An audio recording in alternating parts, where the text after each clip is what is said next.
Using hashtags alone, this post here reached over 1 million new people that did not follow me. On this post here, I reached another 500,000 new people again using hashtags. So in this video here, I'm going to share with you the absolute best hashtag strategy that you can use to grow your audience, improve your engagement, and make more of an income from your followers. This is based off my 8 years of experience on Instagram, building multiple accounts into the hundreds of thousands of followers, with my main account currently sitting at 680,000 followers.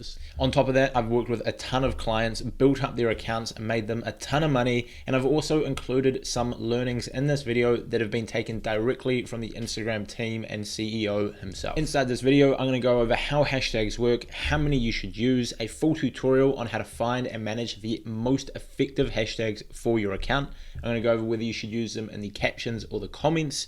I'm going to go over how to use them for reels. And then lastly, I'm going to go over how to analyze your hashtags to find which ones are performing the best and double down on getting even better results. Let's not waste any more of your time and get right into it. So at its purest form, hashtags are simply a way of categorizing content on the platform so Instagram can better show it to people who are more interested in that content. If you make a post about tennis and you use hashtag tennis, that shows to Instagram this post is about tennis, and we should show it to people who have interacted with other content that has got the hashtag tennis on it. Now, obviously the algorithm is a lot more in depth than that, but at its purest form, that's somewhat how it works. If you make a post about nutrition tips and you use hashtag nutrition tips and people engage with that content well, they will start pushing that out to new people on the platform who have also previously engaged with content about nutrition tips, because there is an indication that this group of people enjoy content about nutrition tips, and there is also an indicator, aka you receiving a lot more engagement than usual on that piece of content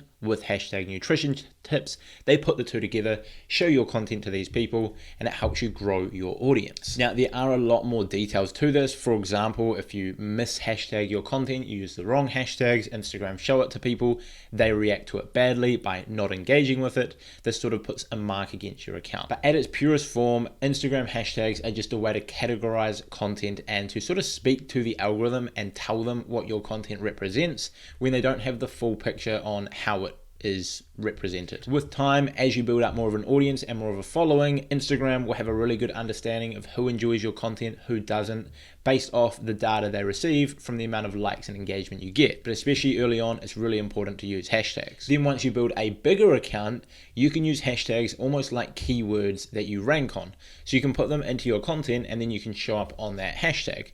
For example, on my account, millionaire.dream, we often use the hashtag motivation. And because we get thousands, if not tens of thousands of likes on each and every post, some even go above 100,000 likes, we can then rank at the top of this hashtag. So anytime someone searches for hashtag motivation or the millions of people that follow this hashtag, they will see our content and it'll help build our audience. Now, moving on to the second part of how many hashtags you should use. This is a bit of an age-old question. Originally, you should have used 30 hashtags. Back in the day, that was by far the most effective. That is the most you're allowed to use on a piece of content, and using all 30 would maximize your reach. However, more recently, a few months ago, an Instagram insider supposedly came out and said anywhere from the 8 to 14 hashtag range was ideal, and you wanted to go as targeted as possible. So if you were using 30 hashtags, you would then pick the sort of 10 that best represent your content better than the others and put that into your post, which means Instagram would have a clearer picture, because instead of 30 relatively broad hashtags, you would now have 10 hyper-targeted ones. And then just the other week, Instagram came out and said you should be using just 3 to 5 hashtags on your piece of content with the same theory, although this time it's just even more targeted, because instead of 10 targeted hashtags, you've now got the 3 to 5 most targeted hashtags. Now, I would take all of this advice with a grain of salt and test both strategies, take a look at your analytics and see which one works the best for you. Personally, in my experience with my agency and with my own accounts over the past few years, we've found that with bigger accounts, anything sort of over 50 to 100,000 followers, using the full 30 is most effective. However, for smaller accounts who are just getting started, it is more important to have less hashtags but highly targeted. So anywhere from 5 to 10 hashtags, highly targeted to your content seems to be the most effective in our experience. But again, if you are a smaller account or a bigger account, test both of these and I'll show you how to do them in this video, and then go with whatever brings the best results, because it can vary so much from niche to niche, follow accounts, your engagement, how your audience interact with you, as well as what time it is on the platform. For example, now the strategy might be slightly different on the amount you use to a year from now. So I want to make this as evergreen as possible. Okay, now on to the real fun part. Let's dive into my screen and I'm going to show you how to find the best hashtags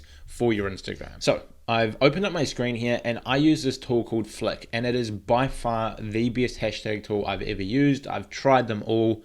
This is the one that I use. This is the one that I love.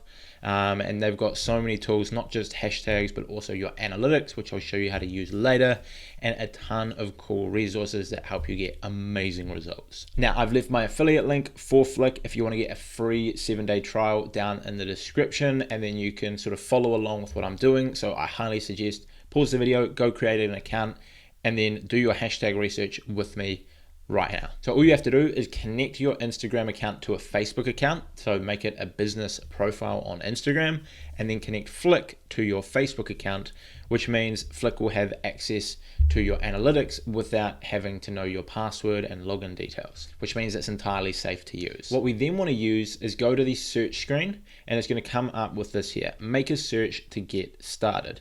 And you're going to go over to filters and you're going to click smart filters. And this is a game changer, because with hashtags, you don't want to be using hashtags that are so big and so competitive that you've got no chance to rank on them. For example, hashtag motivation has like 300 million posts on it.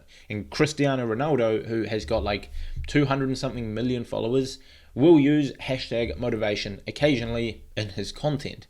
And you are not going to be able to compete with someone who has 200 and something million followers on that hashtag. So you want to use hashtags that are smaller and more targeted to your content, but you don't want to use hashtags that are so small that no one is looking at them. Like hashtag motivation is the best. No one's going to be looking at that. So what Smart Filters does, and this is such a cool tool that Flick has, is it's an artificial intelligence that will look at your profile, take a look at your average engagement, take a look at your follow account, bring all of these things into account, and then it automatically creates smart filters which filter out the hashtags that are too big and the hashtags that are too small for your account. This means when you search keywords in your niche, you are only presented with hashtags that perfectly fit your account size. This alone saves hours and hours and hours and hours, just like that. So I'm going to do the hashtag research for a fitness coach in this example. So I'm going to search fitness. That's going to be my keyword.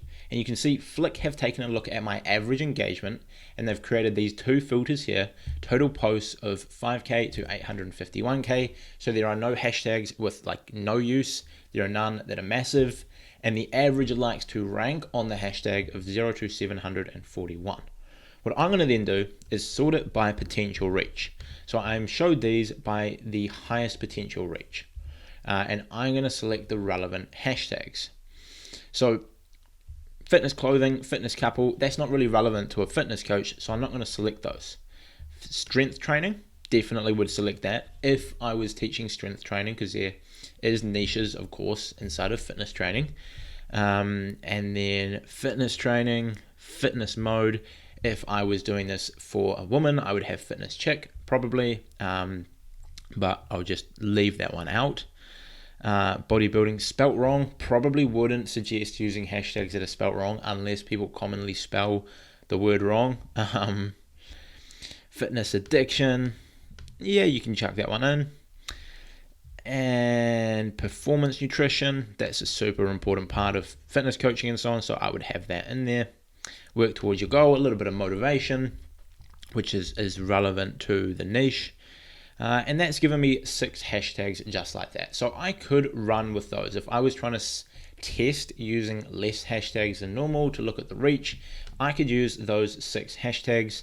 I would then click audit selection. And what this is going to do is make sure that I'm not using any banned hashtags, because sometimes, especially in the fitness marketing and business niches, there are certain hashtags that are banned or flagged that you don't want to use, because if you use them, it'll decrease your reach and it'll potentially shadow ban your account. So let's go through and make sure that 0 banned flagged hashtags discovered. And sometimes these hashtags may seem harmless and you may be accidentally using them. Like there's of course obvious ones like sexual hashtags, violent hashtags, etc. that are banned, but there are some that may seem not, which is why this tool is really important. 0 banned / flagged hashtags discovered, all look suitable for my account. So I would then copy that to my clipboard. I could add it to a collection, create a new collection, and it's going to be fitness hashtags, and I'm going to do small set because this is a small set of 6 hashtags. I've then created that set, and just like that, I've got a set of hashtags in like a few minutes that are set up and targeted to my niche. I can then go ahead and use them in my content. Now, if I then wanted to create a set of hashtags that was bigger, that was say 20 to 30 hashtags that I could then test in my content, all I would do is I would just go and search another keyword and it would keep the same filters and show me another list of hashtags. So if the trainer specifically helped people with weight loss, I could put in hashtag weight loss and then it would come up with another list of hashtags. And again, I'm going to sort these by potential reach, so I get the hashtags that have got the most reach first. Weight loss diet, weight loss support, maybe use weight loss itself. And then I would just select any of these that are relevant to my content. On Wednesdays, I could use hashtag weight loss Wednesday. Transformation pick, I could use that in the transformation picks if I was posting testimonials or client results, etc.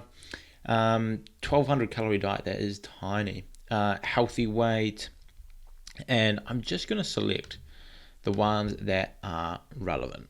Healthy happy, weight loss in progress, and then that's given me 17 hashtags.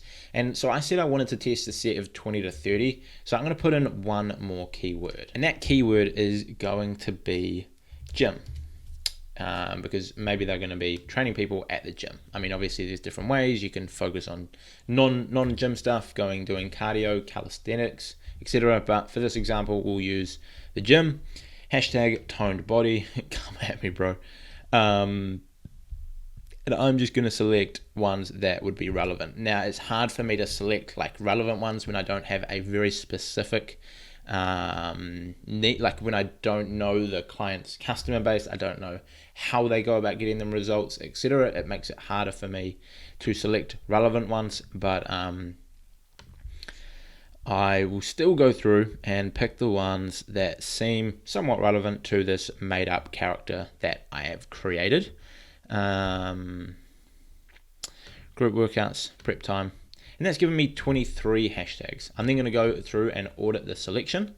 They said one hashtag might not be suitable because it is very large. So I would probably remove that one because it's going to be too big for me to rank on.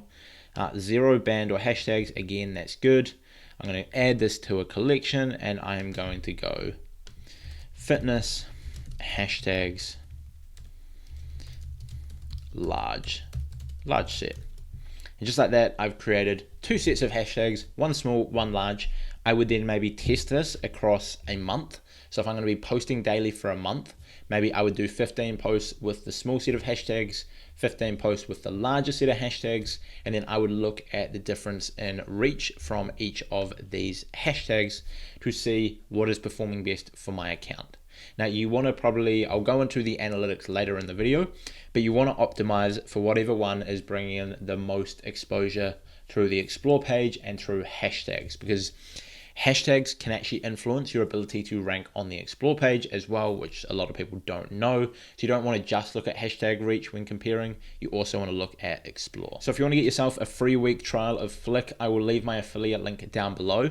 Now you can do this process manually, but using a tool like Flick and using the AI alone, that one feature, will literally save you hours and hours of time every single month doing this and be more effective. And so for a few dollars a month, you can save hours of your time, which is entirely worth it. Now, onto the fourth part of the video, and we're almost getting towards the end of this, but should you put your hashtags into the caption or the comment? Now this, again, similar to the amount of hashtags you use, has been hotly debated for years. Some people say caption, some people say comment. However, Instagram recently came out and said in an article on their blog that it doesn't matter really whether you have your hashtags in the caption or the comment, they will rank equally on the hashtag pages themselves. However, if you put your hashtags into the caption of your content, you have the ability to show up in search on Instagram. So if someone is searching for fitness content on Instagram and you have your hashtags in the caption, your post can show up. They might show different accounts, they might show different posts. Both of those will come up when you search for hashtag fitness. However, if you put your hashtags in the comments, you can't show up in Instagram search the same way.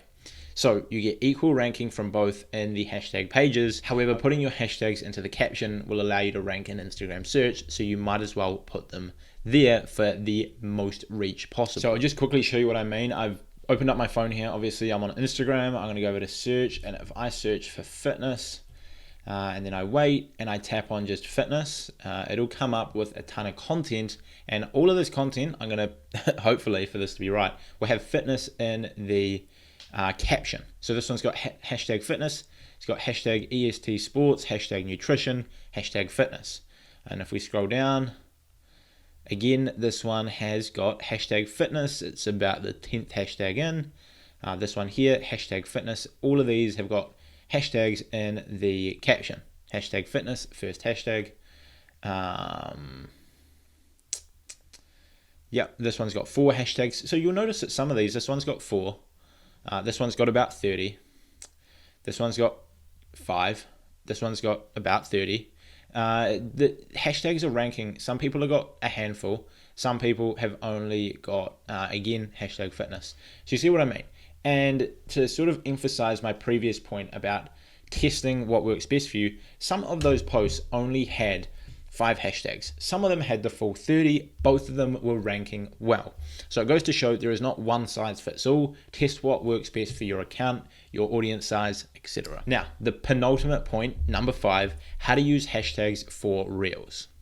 Pretty much, you just want to do the same thing. And the reason that I've included this as a separate point is because a lot of people ask me if there should be a separate strategy. So I wanted to quickly touch on it. Personally, I don't have a separate strategy. I use the same hashtags and the same strategy for my Reels as I do for my feed content, because my Reels and my feed content both represent the same thing. On millionaire.dream, my larger theme account, all of my feed content and all of my Reels content is all motivational, inspirational content. And so it all fits into the same category, and so I use the same hashtags. For my account, Cleverpreneur, where we give away marketing tips and Instagram growth tips, which again, I haven't really posted on in a long time, but I'm going to start rebuilding that account soon. We give away Instagram marketing tips, Instagram growth tips, and we do that both in feed content and in Reels content. And as it is the same target audience, it is the same content, we will use the same hashtags. Now again, some people have seen better results using less hashtags on Reels, but again, it comes down to testing it. For example, on millionaire.dream, we get the best results using 30 hashtags. On Cleverpreneur, I found we get better results using about 6 to 12. And now onto the final point, analytics. So like anything that you want to improve in life, you want to look at what you're doing, look at the results, and take a really deep dive into things. Work out what is working best, what is most effective, what is generating the best results, and you want to double down on that. You also want to look through the data to work out what's not getting your results and then cut back on that. So what you want to do is go through your account, look through your analytics, and just look at what's working really well. Like I said, you might test 15 posts using less hashtags and 15 posts using more. If you found that looking through your 10 best posts that month, the 10 posts that reach the most new people, not existing followers, but new people, because that's the idea of hashtags, is getting on the hashtag page and getting on the explore page to reach new people, not necessarily your existing audience. So you do want to sort it by that. You want to use the right metrics to track what you're doing. And you notice that, yeah, like I say, 8 out of your 10 best performing posts came from using less hashtags. And 2 of the best 10 came from using more hashtags. Then the next month, you would just use the smaller hashtag sets and double down on that. And from that point, you then might start testing content. So you might test 2 different formats of content for that month and double down on what's reaching, again, the most new people and growing your audience the most. And you might find that Twitter style posts is outperforming carousels for your account. Another account might find the reverse. And it just really depends on so many variables. So after 2 months, you know that using Twitter style content and less hashtags is most effective. Now you want to take a look at your analytics and work out what time of day your audience is most active. This is really easy, as your insights will tell you this. So all you have to do is go into your account, go into your insights, take a look at when your audience is most active, and you want to post just before that time. So if you find your audience is most active at 2 p.m. on each day, then you want to make sure you're using Twitter style content with less hashtags, posting just before 2 p.m. each and every day. And you just keep split testing these little things, and with each time you do this, things improve. And this has a compounding effect. It is not simply increasing by 10% and then that just stays the same, because as you get more engagement on your content, it has a snowball effect, because you get a little bit more engagement, which means you get pushed a little bit further in the algorithm, which means you get a little bit more engagement. And each time a post performs better than it previously did, it somewhat builds your trust with Instagram. If you're testing 2 formats of content and one format of content is getting 200 likes and the other one is getting 100, and so day 1 you get 100 likes, day 2 you get 200, 100, 200, 100, 200, etc. There is 100 people that are only engaging with half of your content. When you then switch to just using the more engaging piece of content, you've got 100% of those people engaging with every single post, which is like turning them into like a super fan in the eyes of the algorithm, and this will push your content out to more and more and more people. And like I say, it just snowballs. Really, really effective. You just got to make sure that you're split testing one thing at a time so you know what's working. Now, the other cool thing is you can actually use Flick, the hashtag tool that I recommended earlier, and you can go into your analytics and you can take a look at what hashtags are generating the most reach for you. So you might be using a set of 30 hashtags, and you find that on your account using 30 hashtags is better than using 6. You can then go into your Flick analytics and see which of those 30 were generating most of the results. So you might find that 10 of those hashtags were generating 90% of the results. So you might remove the other 20 and switch in another 20 to hopefully improve that. And if these new 20 were better than the older 20, you can increase your reach with your content. Now, as I said, because I haven't been posting too much on Cleverpreneur, I don't have a ton of insights to be able to walk you through this. However, when I can eventually connect Millionaire.Dream to Flick, at the moment it's having some issues with Facebook, but when I can eventually do that, I will show you exactly that, as we've got massive amounts of data that'll be super interesting to look at, and I can show you. Anyway, that's it for this video. The 6 things you can do to crush it with hashtags, and hopefully that has explained everything you need to know about hashtags in 2021 going into 2022. If you have any further questions about hashtags, please leave them in the comments and I'll create another video going over all of those questions. On top of that, I've created a ton of free stuff for you to help you get results on Instagram. I've got a free cheat sheet and 4-part video series linked in the top of the description, where you'll also be added to my email list for weekly valuable content. Below that, I've got a link for a free trial with Flick, the hashtag tool that I use, and pretty much the only tool I use to grow my Instagram. Below that, I've got a link to my Skillshare classes, which again are all entirely free, which you can go and learn free game, ad-free, organized into nice courses. And then below that, I've got a link to my agency, where you can hire us to run and grow your Instagram for you to generate more leads for your business. That's it from me. Hope this helped, and I will see you all in the next one.